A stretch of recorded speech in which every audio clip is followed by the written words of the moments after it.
एक समय की बात है। एक गांव में आलोक अपनी पत्नी सुमित्रा और अपनी बेटी रोशनी के साथ रहा करता था। उसकी बेटी की उम्र शादी लायक हो गई थी, इसीलिए अब उन दोनों को उसकी शादी की फिक्र होने लगी थी। उनकी आर्थिक स्थिति ठीक नहीं थी, ना ही उनके पास इतने पैसे थे कि वो रोशनी की शादी कर सकें।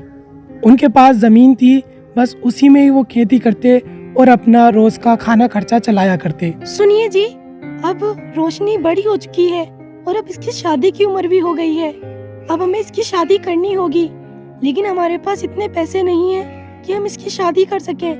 हाँ सुमित्रा, तुम ठीक कह रही हो। अब हमारी बेटी जवान हो चुकी है और इसकी शादी की उम्र निकली चली जा रही है। हमें जल्द से जल्द कहीं ना कहीं से पैसों का जुगाड़ करना होगा और इसकी शादी करनी होगी। क्यों ना इस बार हम खेत में करेले की फसल उगाएं? हाँ, तुम ठीक कह रही हो। इस बार हम करेले की फसल उगाते हैं और उसे मंडी में बेचकर जितने पैसे मिलेंगे हम उनसे रोशनी की शादी करेंगे। हाँ, लेकिन बीज खरीदने के लिए तो पैसे नहीं है हमारे पास। अरे सुमित्रा, तुम टेंशन ना लो। मैं सेठ के पास जाऊंगा और कुछ उधार ले आऊंगा। जैसे ही हमारी फसल बड़ी होगी उसके बाद हम उन्हें पैसे लौटा देंगे। हाँ, आप ठीक कह रहे हो। जल्दी जाइए और पैसे लेके आइए। आलोक सेठ के पास जाता है। सेठ जी, हमें खेती करनी है। खेती करने के लिए हमारे पास इतने पैसे नहीं कि हम बीज खरीद सकें, इसलिए अगर आप कुछ उधार दे देते तो हमारी खेती हो जाती। जैसे ही हमारी फसल बिक जाएगी हम आपको सारे पैसे लौटा देंगे। हाँ आलोक, मैं तुम्हें पैसे तो दे दूंगा, लेकिन सिर्फ एक शर्त पर। अगर तुमने मेरे पैसे वापस नहीं किए तो मैं तुम्हारा खेत ले लूंगा। जैसे ही खेती हो जाएगी मेरे पास पैसे तो आ ही जाएंगे और मैं फिर इनके पैसे भी लौटा दूंगा, तो मेरे खेत भी नहीं जाएगा। ये सोचकर वो मान जाता है। सेठ उसे पैसे दे देता है और वो घर आ जाता है। सुमित्रा, सेठ जी ने पैसे दे दिए, लेकिन उन्होंने एक शर्त रखी है कि अगर हमने उनके पैसे जल्दी नहीं लौटाए तो वो हमारा खेत ले लेंगे। अरे कोई बात नहीं, हमारी जैसी ही फसल बड़ी होगी हम उनके पैसे दे देंगे। फिर वो बाजार जाकर बीज लेकर आता है और खेत में डाल देता है। वो खेत में बहुत मेहनत करता है। कुछ दिनों बाद उसकी फसल बड़ी बड़ी हो जाती है। उनके ही पास में मदन नाम का एक आदमी रहा करता था। वो आलोक से बहुत जला करता था और जैसे ही उसने देखा कि आलोक की फसल बहुत अच्छी आई है वो और ज्यादा जलने लगा।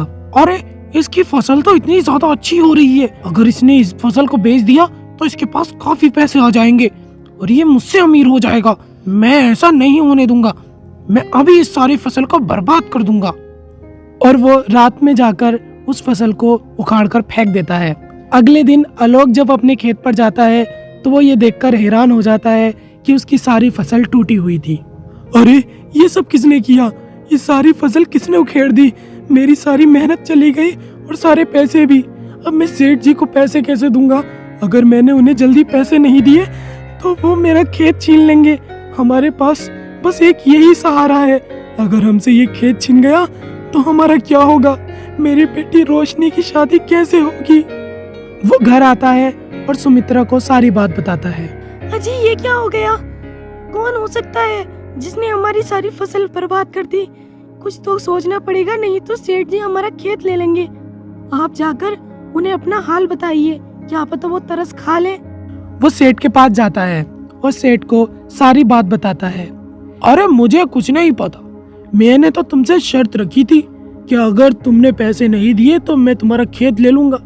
अब तो तुम्हारा खेत मेरा हुआ, या तो जल्दी से जल्द कल तक पैसे दे दो या फिर तुम्हारा खेत तो मेरा है ही।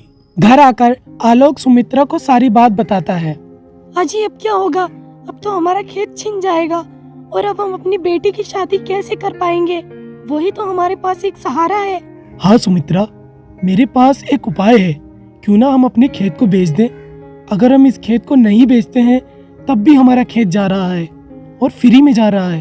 अगर हम इस खेत को बेच देंगे तो सेठ के पैसे वापस कर देंगे और थोड़े बहुत जो पैसे बचेंगे उनसे हम अपनी बेटी की शादी कर लेंगे। हाँ जी, आप ठीक कह रहे हो। वैसे भी तो हमारा खेत फ्री में जा ही रहा है, इससे अच्छा हम इसे बेच ही देते हैं। और वो एक आदमी के पास जाता है। उससे वो बोलता है, साहब जी, मैं अपना खेत बेच रहा हूँ। अच्छा, कितने का है तुम्हारा खेत और कितनी बीघा है? मेरा खेत 6 बीघा है और उसके मैं 2 लाख रुपए मांग रहा हूँ। क्या तुम्हारा 6 बीघा खेत है और तुम सिर्फ 2 लाख मांग रहे हो? ऐसा क्यों? साहब जी, मुझे सिर्फ इस टाइम पर 2 लाख की जरूरत है। 1 लाख मुझे कर्जे में देने हैं और 1 लाख से मैं अपनी बेटी की शादी करूंगा। अच्छा, वो तो तुम्हारी बात ठीक है, लेकिन तुम्हारा खेत तो 7 लाख का है, तो तुम 2 लाख क्यों मांग रहे हो?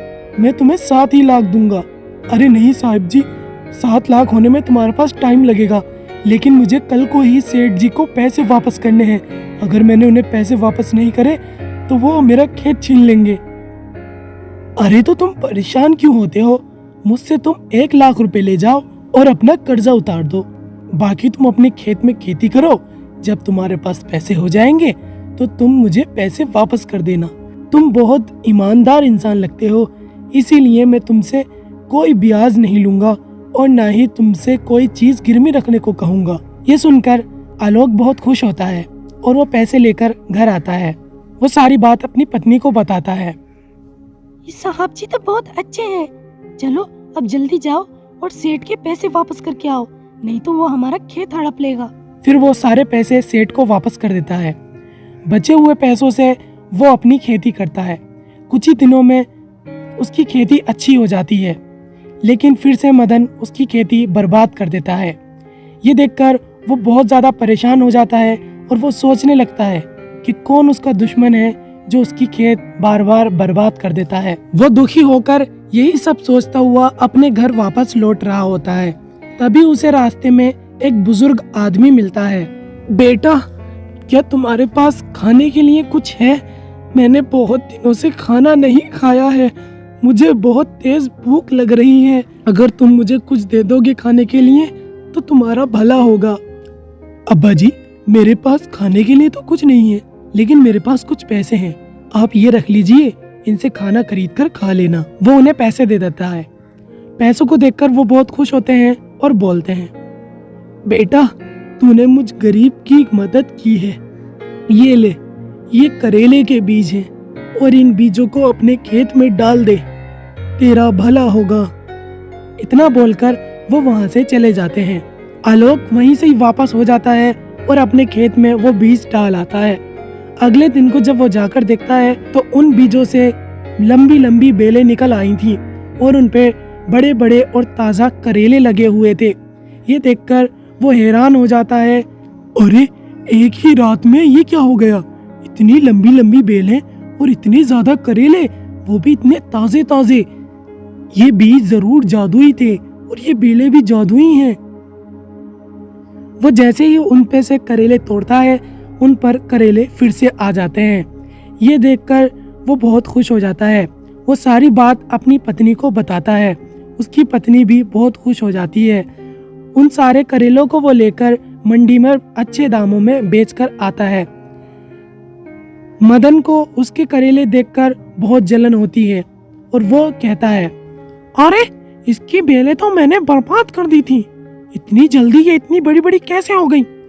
लेकिन कोई बात नहीं, मैं इसकी ये बेलें फिर से उखेड़ के फेंक दूंगा। और वो उन बेलों के पास जाकर उन्हें उखेड़ने लगता है।